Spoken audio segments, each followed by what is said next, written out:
It is a privilege to be joined with Dr. Tracey Tokuhama-Espinosa, who is no stranger to the Global Science of Learning Education Network, has conducted a number of webinars and presentations in behalf of the network. And today the subject is knowledge brokering. And Tracey, so thank you very, very much. You bring a lot of experience. Your most recent book, the Bringing the Neuroscience of Learning to Online Teaching in Educators Guide, which to me is what knowledge brokering is moving from the research and science to the actual classroom. And so as we explore this topic, first question is, what is your definition of knowledge brokering? That is so provocative because, the first stage of the game, what you do is you'd probably have to define, what is knowledge and what is brokering. And I would say that what, at least I hope, what Giselin is looking at is even beyond just knowledge, because if we think of everything that people learn, it's knowledge, skills, attitudes. I think there's a lot of attitudinal shifts, but of course it lays on this foundation of just core knowledge. What is the shared knowledge we have in the learning sciences field, which is, I think, a huge question.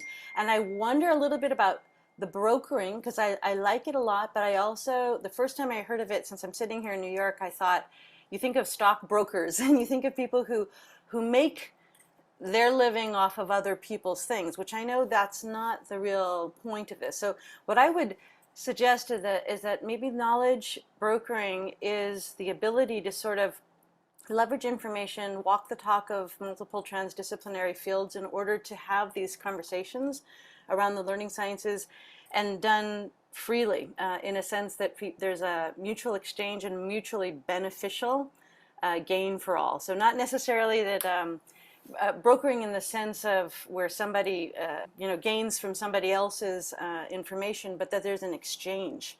And I know that there was a toying around of the words, should this be knowledge exchanges or brokering? And I really like the transactional element of brokering, because it brings it to this idea that it has to become more than just out there. It has to be somehow actionable. So what can you do with that information once it's out there? And so I guess I'm not defining the word very, very, or this concept as clearly as I am chipping away at what I don't want it to be. So hopefully that helps us narrow in more tightly on what we're focusing on. But I do think that it's all of these basic conceptual bases that exist within all of the learning sciences in a transdisciplinary way that is mutually intelligible to all, and that is valued and multi-directional. So that's not just somebody translating for somebody else, but that there's that exchange. So that's what I would see in the word brokering more than just the exchange. And where does the exchange take place in your mind? Is it between the educator and the researcher and scientist? Where is it?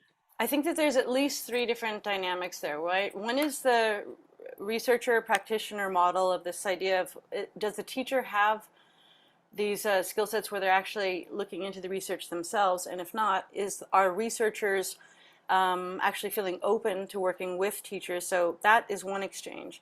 The other exchange, I've always thought that looking at things from a mind, brain, health, and education perspective, not just educational neuroscience per se, but even broader, in the sense of learning sciences, including all these things such as even cultural studies, anthropological studies, linguistics, going much broader and having those kinds of exchanges. And so I think that's what was called for back in the early 2000s when mind brain education was taking off, and people kept calling for this translational exchange. And I think that we have begun to bring researchers and practitioners together. I think that has worked out really well, and I think people are talking to each other.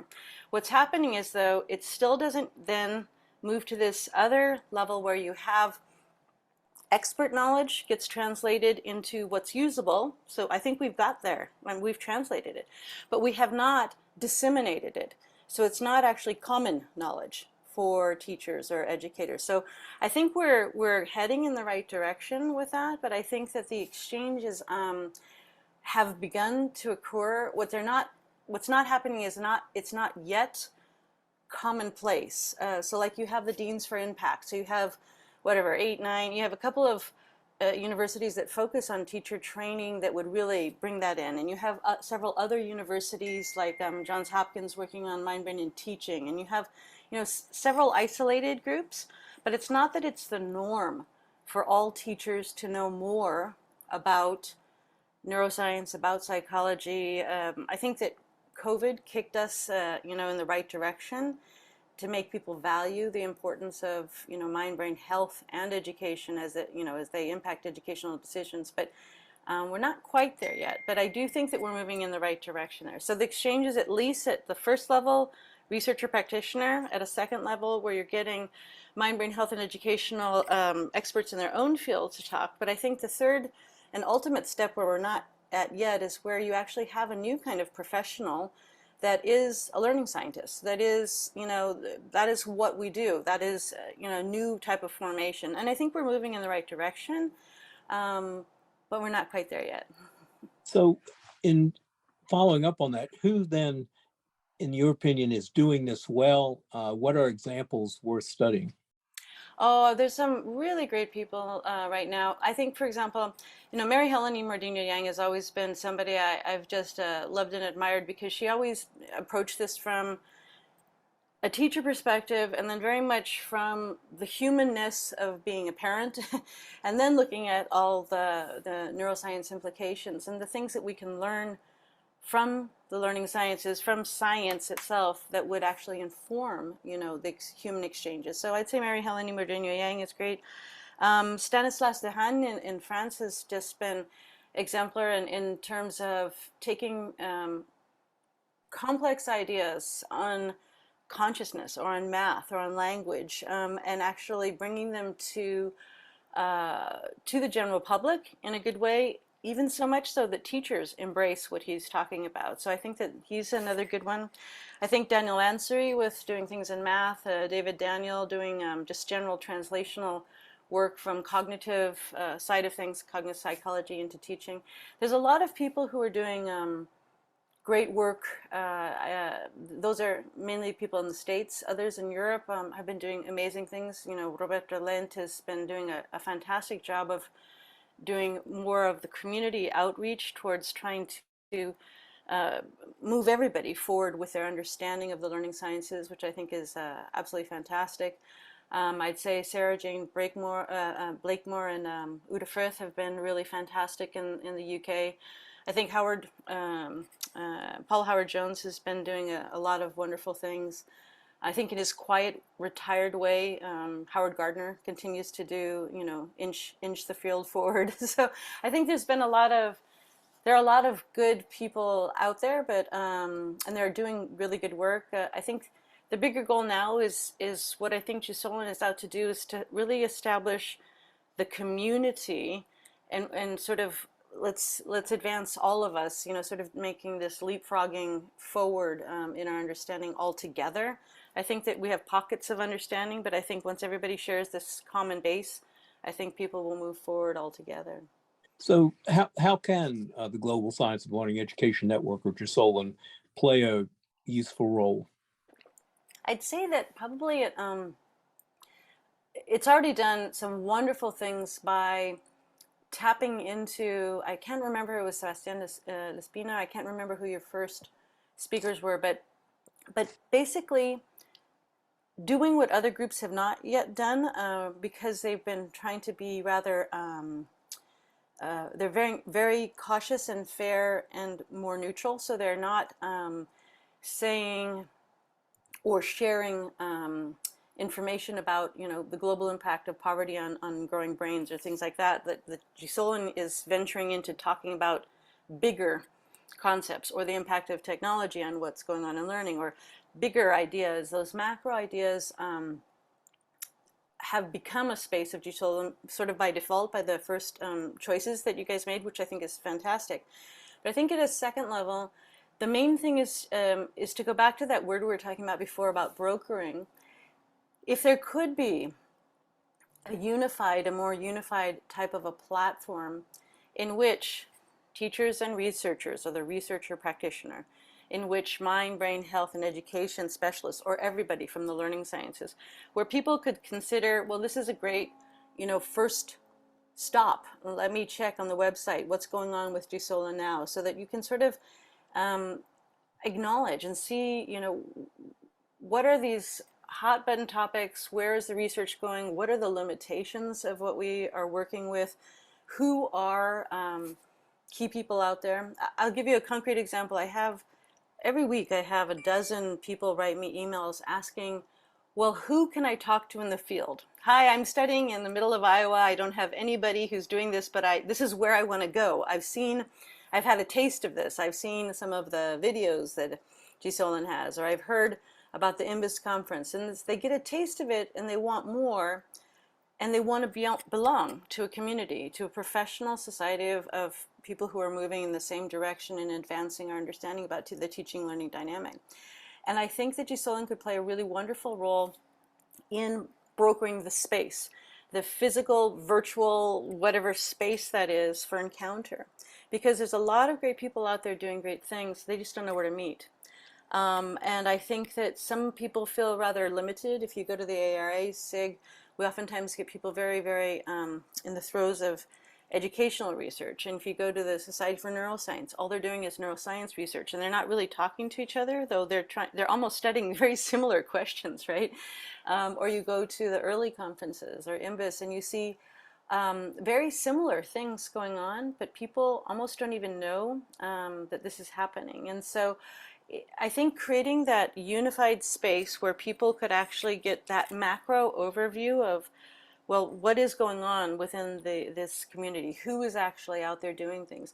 I think would really be very beneficial to a lot of, especially younger scholars who, they say, oh, I came across your name and I've written to a lot of people. I hope you'll write back. And when I write back, they're thrilled, but they're asking me to fill up their faculty with people that don't exist yet.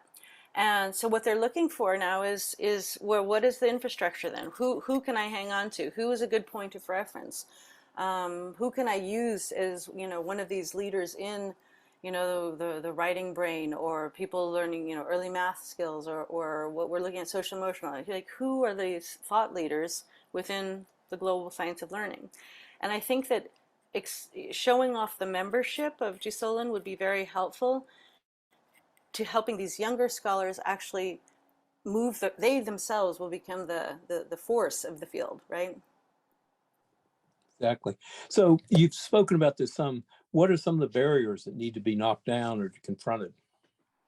I think most of the barriers are more mental than physical. I think that the number one barrier, I think, and it has to do with this wonderful intellectual humility that you have, that everybody else has in the field, that everybody who leads. Nobody wants to step on anybody else's toes.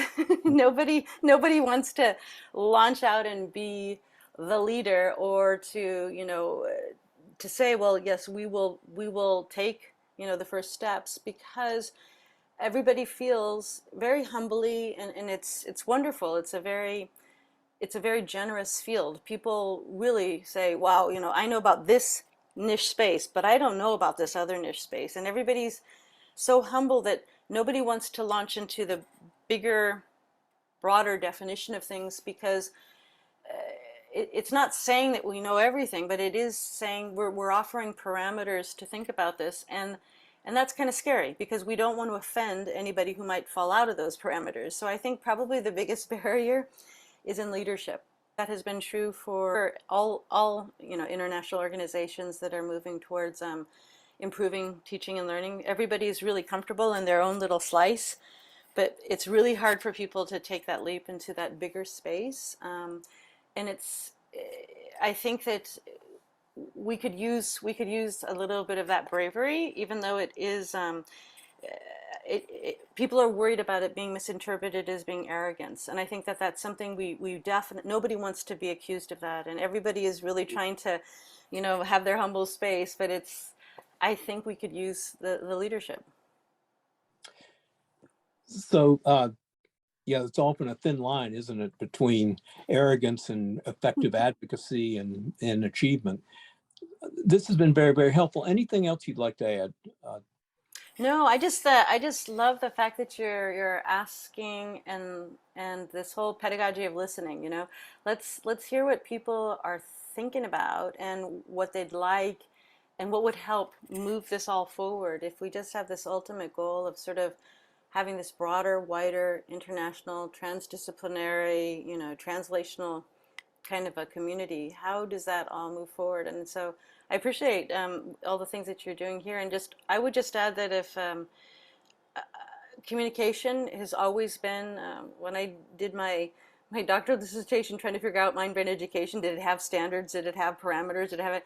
Number one thing that came up with everybody on the Delphi panel was, you know, we have to learn to communicate. And I think that just chapeau to you. You guys have done a great job of really doing a good, you know, keeping communication channels open and trying to listen. I think it, and you reference this, it becomes even more important, it doesn't it, in this era of COVID, or hopefully emerging from COVID, but still feeling very much the impact and people looking for ways to address what we've all been through.